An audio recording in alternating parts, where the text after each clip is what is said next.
බතුල්ල කටුපැරැල්ලගම් මාර්ගයේ බොනිලෑන්ඩ් බංගලාවට ඉහළ කොටසේ ඉරිතැලීමක් පිළිබඳව කඳුපන්ති ඉරිතැලීමක් පිළිබඳව අපට වාර්තා වුණා. ඉතින් අපි අද දවසේ සහභාගී වුණා ප්‍රදේශවාසීන් එක්ක මේකේ සත්‍යාසත්‍යතාවය හොයලා බලන්න. එතනදී අපිට දැක ගන්න ලැබුණා ඇත්තටම පොළොව ඉරිතලා ගිහිලා තියෙනවා. ඉරිතලා ගිහිලා කියන්නේ අඟල් 4ක් විතර පොළොව ඈත් වෙලා තියෙනවා මේ කඳුපන්තියේ. ඉතින් ඉදිරි දිනවල වර්ෂාව ඇති වුණොතින් නිසක වශයෙන්ම මෙතන නායෑමේ අවදානමක් තියෙනවා. අපි දන්න විදිහට අපිට දැක ගන්න ලැබිච්ච විදිහට මෙතන එහෙම නාය අවදානමක් තියෙනවා. ඉතින් අවදානමට පෙර අපි සූදානම් වෙන්න ඕන නිසා තමයි අවදානමක් අරගෙන අද දවසේ අපි මෙතෙන්ට සහභාගී වුණේ. ඉතින් ඔබට පේනවා බදුල්ල නගරය පේන්නේ කොහොමද කියලා. ඉතින් වෙන්න තියෙන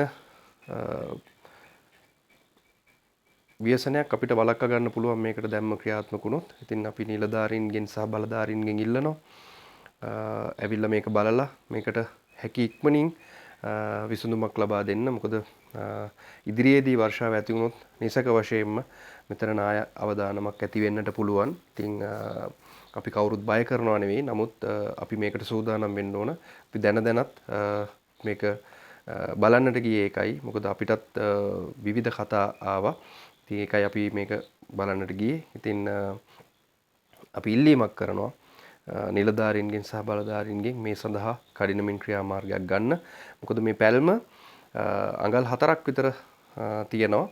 ඒ වගේම මීටර 350ක් 400ක් වගේ ප්‍රමාණයකට දිවෙන පැල්මක්. මේ පැල්ම දිගේම අපි ගියා. ඉතින් අපි යනකොට අපි දැක්කා අනිවාර්යෙන් මේකේ නාය අවදානමක් තියෙන බව අපිට දැක ගන්නට ලැබුණා. ඔබට පේනවා මේ පැල්ම සම්බන්ධව මේක ඉරිතලා යාමක්ම නෙවෙයි. මේක ටිකක් ඈත් වෙලා තියෙන්නේ, කට ඇරිලා තියෙන්නේ.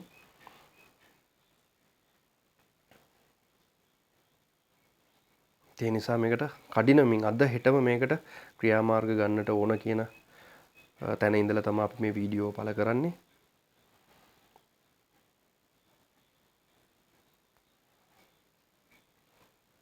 මේ සඳහා හැකි ඉක්මනින් විසඳුමක් ලබා දෙන්න කියන ඉල්ලීම තමයි මේ වීඩියෝ පළ කිරීම තුලින් අපි ඉල්ලන්නේ.